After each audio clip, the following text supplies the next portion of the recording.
Olá, meus amigos, tudo bem?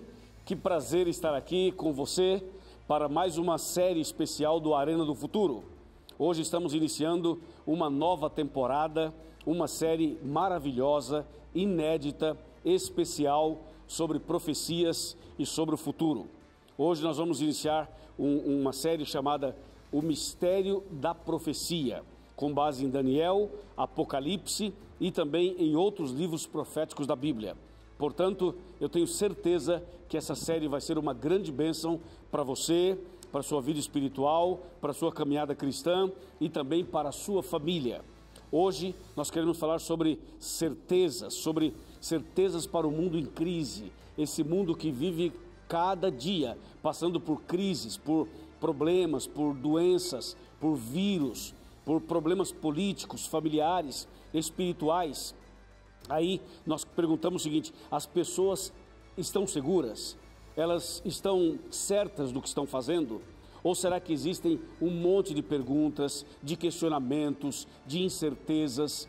Hoje você vai saber, no primeiro tema, você vai saber detalhes de como ter certeza, segurança com respeito ao futuro. Portanto, seja muito bem-vindo a essa nova série, seja muito bem-vindo ao Mistério da Profecia. Prepare o seu coração.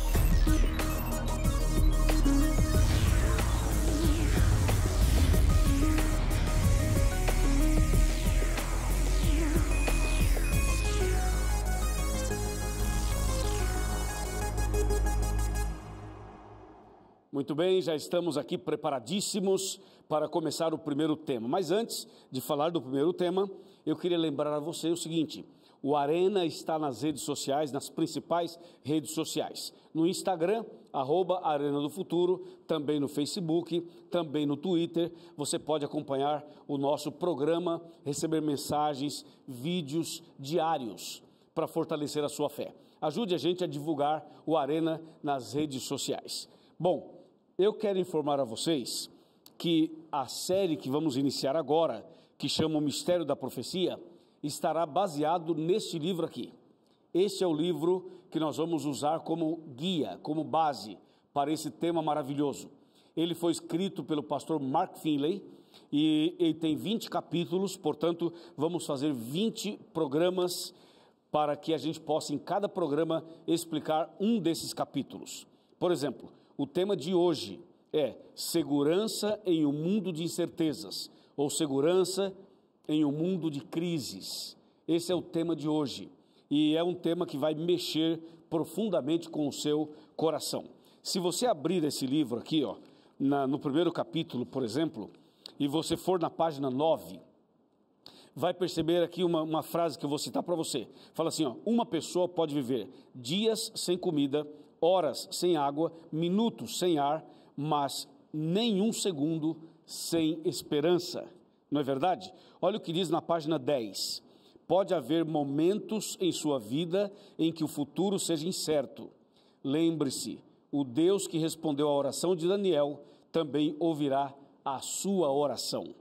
Interessantíssimo, não é? Então esse livro é maravilhoso e você também, claro, poderá adquiri-lo e poderá ter acesso a todo o conteúdo dele. Nós vamos colocar durante o nosso programa, vamos colocar para você um link onde você pode explorar um pouco mais, saber coisas mais profundas sobre esses temas. Está bem? Ok, agora sim, com a Bíblia na mão e Jesus no coração, nós vamos entrar profundamente no tema de hoje. A palavra de Deus, então, vai ser aberta agora para explicar para você o significado do capítulo número 1 desse livro, com base na palavra de Deus. As pessoas vivem, cada dia que passa, com muitas dúvidas, questionamentos, medo e tanta insegurança, não é verdade? Por exemplo, há pouco tempo a gente ouviu falar de um vírus terrível que começou na China e que acabou envolvendo o mundo todo. E há pouco tempo atrás também, nós ouvimos falar de guerras entre Estados Unidos e o Irã. Há pouco tempo atrás, ouvimos falar da queda de um avião. Há pouco tempo atrás, nós vivemos crises políticas, não só no Brasil, como em várias partes do mundo. Então, a gente olha assim para o cenário econômico, para o cenário político, para o cenário familiar. Você dá uma olhada assim para a questão financeira e algumas vezes dá um frio na barriga, não dá? Dá um medo. A gente fica assim pensando, o que vai acontecer no futuro? Será que eu estou seguro? Será que eu não estou? Então a gente muitas vezes passa por essa situação de questionamentos, de um monte de perguntas que muitas vezes nós não temos a resposta. Quando a gente abre a Bíblia Sagrada para analisar o que está escrito, a gente começa a entender melhor o que Deus espera de nós e o que Deus quer de nós. Por exemplo, se você abrir a Bíblia em Daniel capítulo 2, você vai perceber exatamente esse cenário. Naquele tempo, havia um rei chamado Nabucodonosor. Esse rei era um homem muito inteligente, era um líder político, era uma pessoa de influência. E esse rei, então, comandava Babilônia, que a princípio era uma cidade, depois tornou-se um império. E o que o rei fez? Ele chamou jovens de várias partes do mundo, jovens saudáveis, inteligentes, capazes, e esse rei investiu nesses jovens, porque o seu plano era conquistar o mundo, o seu plano era trazer uma estabilidade para ele, para o seu governo, para o seu império e, consequentemente, dominar o mundo todo. Essa era a ideia de Nabucodonosor. E entre esses jovens que ele trouxe para a Babilônia, nós destacamos 4 deles: Daniel, Sadraque, Mesaque e Abednego. Só que aconteceu uma coisa impressionante uma certa noite. O que será que aconteceu? Uma noite o rei foi dormir e naquela noite teve um sonho. E ele sonhou uma coisa muito estranha e sonhou várias vezes. E quando o rei despertou, quando ele acordou, ele tinha certeza de uma coisa, que havia tido um sonho importante, mas ele tinha um problema, havia esquecido. Ele esqueceu completamente o sonho. Ele apenas sabia que havia tido um sonho importante, mas não havia condições de lembrar, de recordar qual era exatamente o sonho. Então esse rei ficou angustiado, ficou desesperado, e ele fez, sabe o quê? Chamou os magos, os adivinhos, os homens espirituais do seu reino, os necromantes, também os feiticeiros, os adivinhos, as pessoas que tinham ali, que davam suporte espiritual para o rei. E ao chamar essas pessoas, o rei fez a seguinte pergunta: pessoal, vocês são pagos para me ajudar espiritualmente. Eu tive um sonho e esqueci o sonho. Eu quero que vocês me digam o sonho e o significado. Com essa pergunta, com esse pedido, o rei colocou aqueles homens numa situação muito difícil. Sabe por quê? Porque eles não sabiam o futuro coisa nenhuma. Eles eram enganadores, eram falsos, porque o futuro só Deus sabe. O que vai acontecer amanhã, só Deus sabe. Os homens não sabem. A bola de cristal não sabe. A folhinha de 4 trevos ou de 3 trevos, sei lá de quantos trevos, também não sabe. Ou seja, essas pessoas que mexem com cartas, que tentam adivinhar o futuro, que lê a mão, que olha para você, que tenta escanear você, que tenta dizer o que vai acontecer, isso tudo é um engodo, porque Deus é quem sabe do futuro, mais ninguém, certo? E aqueles homens, então, tentando ganhar tempo, eles falaram assim: rei, é o seguinte, diga o sonho e nós daremos a interpretação. O rei falou assim: mas eu não sei o que eu sonhei, eu esqueci. Bom, eles não conseguiram resolver o problema do rei. E foi aí então que o rei disse assim: nós vamos matar todo mundo, porque vocês são pagos para isso e vocês não resolvem o meu problema. E quando o rei deu a ordem para matar as pessoas, aí o encarregado desse serviço, quando foi matar os sábios da Babilônia, encontrou Daniel. E Daniel fazia parte do grupo dos sábios. Só que quando foram chamados os sábios para dizer o sonho e o significado, por alguma razão não chamaram Daniel. Mas na hora de matar, o primeiro que eles buscaram foi Daniel e também os seus amigos. Aí Daniel pediu um tempo para tentar dizer o sonho e o significado. E foi concedido a Daniel um tempo. E o que Daniel fez? Ele foi com seus amigos para um quarto, para o aposento, e ali eles oraram, se consagraram a Deus e pediram sabedoria ao Deus dos céus. E aconteceu algo maravilhoso, extraordinário. Deus mostrou a Daniel e aos seus amigos, em sonho, em visão, qual era o sonho do rei e também o significado. E foi aí que Daniel pede para ser introduzido na presença do rei para dizer o sonho e dizer também o seu significado. Veja o que diz aqui Daniel capítulo 2, verso 1. No segundo ano do reinado de Nabucodonosor, teve este um sonho, e o seu espírito se perturbou, e passou-se-lhe o sono. Verso 2. Então o rei mandou chamar os magos, os encantadores, os feiticeiros, os caldeus, para que declarassem ao rei quais lhes foram os sonhos, e eles vieram e se apresentaram diante do rei. Olha que interessante, eu já contei para vocês essa história. Agora veja o que aconteceu no verso 17. Então Daniel foi para casa e fez saber o caso a Ananias, Misael e Azarias. Ananias, Misael e Azarias são Sadraque, Mesaque e Abednego. E diz aqui o versículo 18, para que pedissem misericórdia ao Deus do céu sobre esse mistério. Olha, esse mistério, essa série chama Mistério da Profecia. E pediram então a Deus misericórdia sobre esse mistério. E aqui diz, a fim de que Daniel e seus companheiros não perecessem com o resto dos sábios da Babilônia.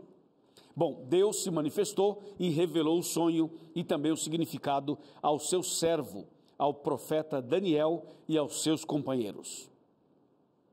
É isso aí, Deus conhece o futuro e sabe todas as coisas. Então Daniel vai na presença do rei e Daniel começa agora a dizer ao rei qual era o sonho. Veja o que diz o verso 31. Tu, ó rei, estavas vendo, e eis aqui uma grande estátua. Uma grande estátua.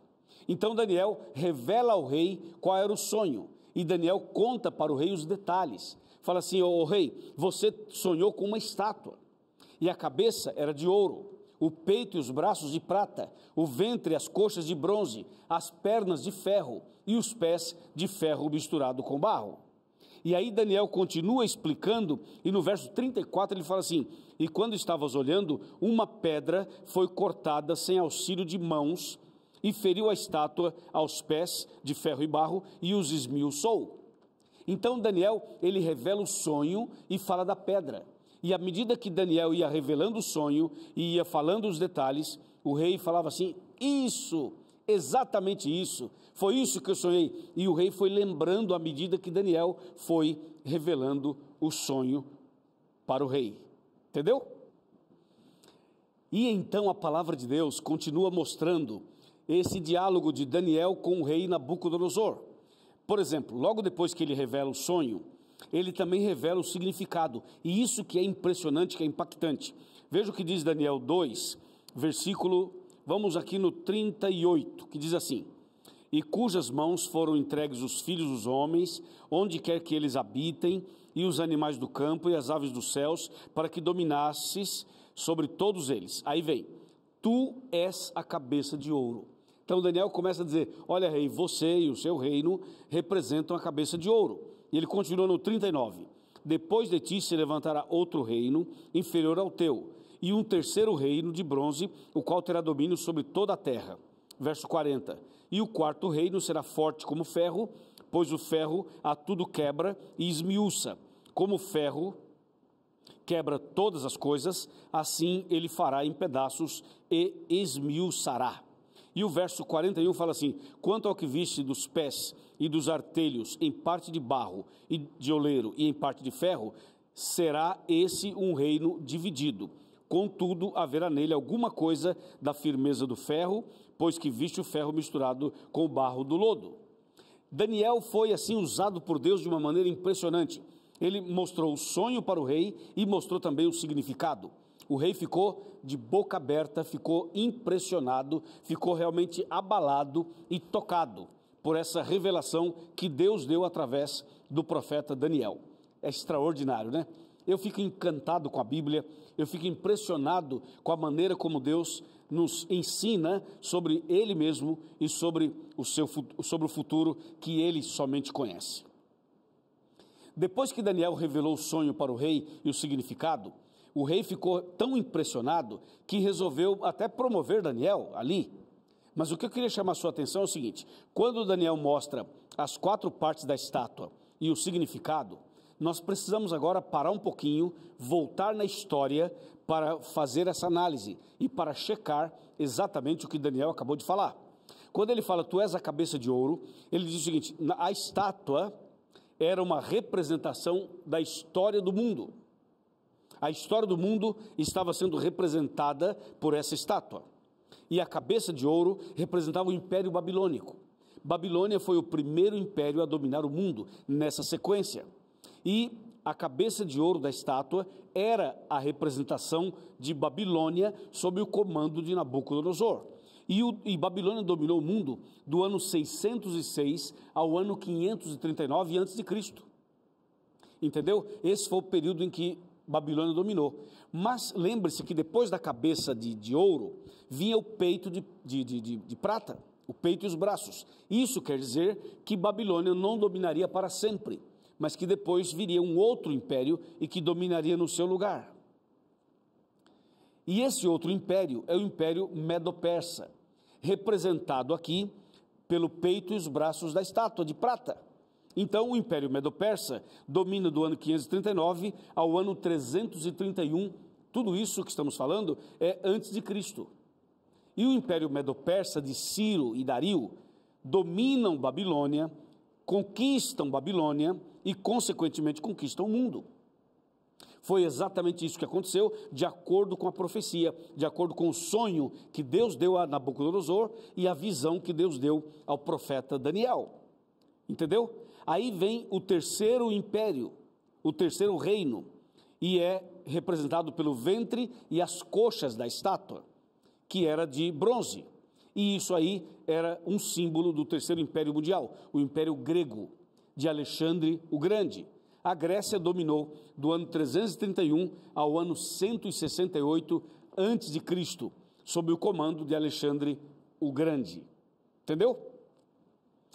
E a palavra de Deus continua revelando e a história confirmando, porque logo depois da Grécia veio o quarto império mundial, representado pelas pernas da estátua, as pernas de ferro, ou seja, um metal duro que quebra, que esmiuça. E esse quarto império mundial é o Império Romano. Foi Roma quem dominou do ano 168 a.C. até o ano 476 depois de Cristo, o Império Romano dos Césares, que foi um império terrível, espantoso, que dominou, que fez tantas coisas estranhas e até horríveis. Assim, as pernas da estátua representavam o Império Romano. Logo depois de Roma, em 476, nós entramos nos pés da estátua. E os pés da estátua aqui é uma mistura de ferro e de barro. Você sabe que ferro e barro não se unem, mas a estátua tinha os pés de ferro e de barro. Isso significa que depois do Império Romano, os reinos seriam divididos. Depois do ano 476, depois de Cristo, então não teve mais nenhum império mundial. Outras nações se tornaram fortes, conquistaram economicamente, conquistaram em outras áreas também, mas nunca mais teve um império mundial, nunca mais. Roma foi o último, e de acordo com a profecia, seria o último mesmo, porque logo depois os pés da estátua seriam de ferro e de barro, mostrando reinos divididos. Hoje, nós estamos vivendo no tempo dos reinos divididos, no tempo dos pés, dos dedos da estátua, entendeu?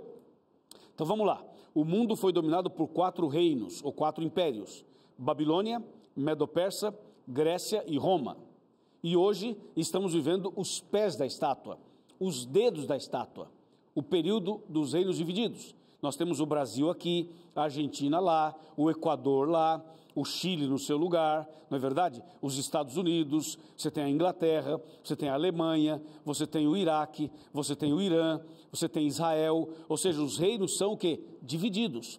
Cada reino, cada nação, cada país tem o seu governo, tem a sua estrutura, tem as suas leis, e não existe mais um império mundial ou um reino mundial, exatamente como diz a profecia, entendeu? Só que Daniel, ele continua revelando o sonho e o significado para o rei, e ele fala assim: agora, rei, eu vou te falar sobre a pedra. Você viu uma pedra e tal, e vai falando da pedra. Essa pedra é um símbolo de Jesus. Jesus aparece na Bíblia sob várias figuras, sob várias expressões ilustrativas. E uma dessas figuras é a pedra. Jesus é chamado de pedra angular, pedra de esquina, pedra principal, rocha eterna, ok? Então, Jesus é a pedra, Jesus é a rocha. E essa pedra que foi lançada sem auxílio de mãos e que pegou os pés da estátua e destruiu toda a estátua, essa pedra representa Cristo Jesus. Que tremendo isso, não é? Extraordinário isso. Mateus confirma isso. João também confirma isso. Pedro confirma isso no seu livro. Claramente a pedra é um símbolo de Cristo Jesus. E tem um detalhe importante. A pedra aparece em movimento, porque a pedra foi lançada sem auxílio de mãos. Isso quer dizer que Jesus vai voltar. O fato da pedra ter sido lançada significa a volta de Jesus. E isso é maravilhoso, isso é extraordinário. Você percebe que a pedra foi lançada nos pés da estátua. Por que a pedra não foi lançada na cabeça? Por que não foi lançada no peito? Por que não foi lançada no ventre? Por que não foi lançada nas pernas? Porque Jesus não voltaria no tempo da Babilônia. Jesus não voltaria no tempo dos medos e persas. Jesus não voltaria no tempo da Grécia. Jesus não voltaria no tempo do Império Romano. Jesus voltaria em nossos dias, nos dias dos reinos divididos. Então, meu amigo e minha amiga, você está entendendo? Está entendendo ou não está? Ou seja, a pedra foi lançada nos pés da estátua. Presta atenção, ô Lucas, está me ouvindo, Lucas? Presta atenção, a pedra foi lançada nos pés da estátua. Isso quer dizer que Jesus voltará em nossos dias, nos dias dos reinos divididos. Nós estamos bem perto desse grande, extraordinário acontecimento que é a volta de Cristo, o lançar da pedra. Amém? Posso ouvir um amém? Muito bem, amém. Louvado seja Deus. É isso, entendeu? A pedra é Cristo e ser lançada significa a volta de Jesus. E para falar sobre esse assunto, eu quero convidar você a vir comigo, a chegar mais perto, para sentar comigo aqui no meu sofá, onde aqui nós queremos considerar esse detalhe final sobre a pedra e sobre a volta de Jesus. Eu vou aqui até pegar o livro para lhe mostrar uma coisa importante. Eu queria chamar você agora um pouquinho, por favor. Chega mais perto. Isso, chega mais perto. Sabe que esse negócio de chega mais perto viralizou pelo Brasil inteiro e pelo mundo inteiro. Por onde eu ando aí as pessoas fazem assim, né? Chega mais perto. E também pedem para tirar foto assim, sabia? Assim, ó. Ah, deixa eu aproveitar, vai. Você está em casa, tira uma foto. Assim, vai, tira uma foto. Isso, tira uma foto. Aí, põe no seu Instagram, põe no seu Facebook. Maravilha. Chegou mais perto? É o seguinte, esse é o tema número 1 do livro O Mistério da Profecia. Você viu que a pedra foi lançada nos pés da estátua. Isso quer dizer que Jesus voltará em nossos dias. Veja só o que diz Mateus capítulo 24, versos 30 e 31. Então aparecerá no céu o sinal do Filho do Homem, e todos os povos da terra se lamentarão, e verão o Filho do Homem vindo sobre as nuvens do céu, com poder e muita glória. E ele enviará os seus anjos com grande clangor de trombeta, os quais reunirão os seus escolhidos dos 4 ventos, de uma a outra extremidade dos céus. Em breve, Jesus voltará. Sabe para quê? Para estabelecer o reino eterno. Babilônia passou, Medo-Persa passou, Grécia passou, Roma passou, mas há um reino que não passará. Há um reino que não será jamais destruído. Esse é o reino de Deus. Por isso que Jesus ensinou o Pai Nosso, dizendo: Pai nosso que estás nos céus, santificado seja o teu nome, venha a nós o vosso reino, ou o teu reino. Então, o reino de Deus virá a nós. Essa é a mensagem do lançar da pedra, em Daniel capítulo 2. Logo, logo, quando Jesus voltar, o reino de Deus será estabelecido para sempre. E você e eu temos que estar preparados para esse dia. Hoje, eu quero convidar você a se preparar para a volta de Jesus, a se preparar para esse grande dia. E na preparação, você precisa dar 5 passos. Nessa preparação, 5 passos. Passo número 1, você precisa estudar a Bíblia todo dia. Passo número 2, precisa aceitar Jesus como Salvador. Passo número 3, precisa guardar os 10 mandamentos. Passo número 4, precisa nascer de novo, da água e do Espírito. E passo número 5, você precisa permanecer firme na fé até a volta de Jesus. Eu pergunto, você crê na volta de Jesus? Você quer se preparar para esse dia? Você quer dar esses 5 passos? Você quer entregar o seu coração a Ele? Você deseja servir a Deus de verdade, andar nos passos dEle, fazer aquilo que Ele quer que você faça? Você deseja hoje tomar uma decisão e deseja que Deus controle, dirija, administre a sua vida, suas decisões e os seus passos? Se você assim deseja, levante a sua mão. Levante a sua mão e mantenha a sua mão levantada. Feche os seus olhos, porque eu vou fazer uma oração agora por você. Oremos. Querido Pai Celestial, obrigado pelo mistério da profecia. Obrigado porque hoje o mistério de Daniel 2 foi revelado. Obrigado, Senhor, porque Jesus vai voltar e vai estabelecer o reino de Deus para sempre. Ajuda essa pessoa que está com a mão levantada a se preparar para esse grande dia. Eu entrego nas tuas mãos esta mulher, este homem, este casal, esta família, e que a partir de hoje tudo seja novo e que naquele dia estejamos juntos para sempre no reino de nosso querido e maravilhoso Cristo Jesus. É em nome dele que pedimos e agradecemos. Amém.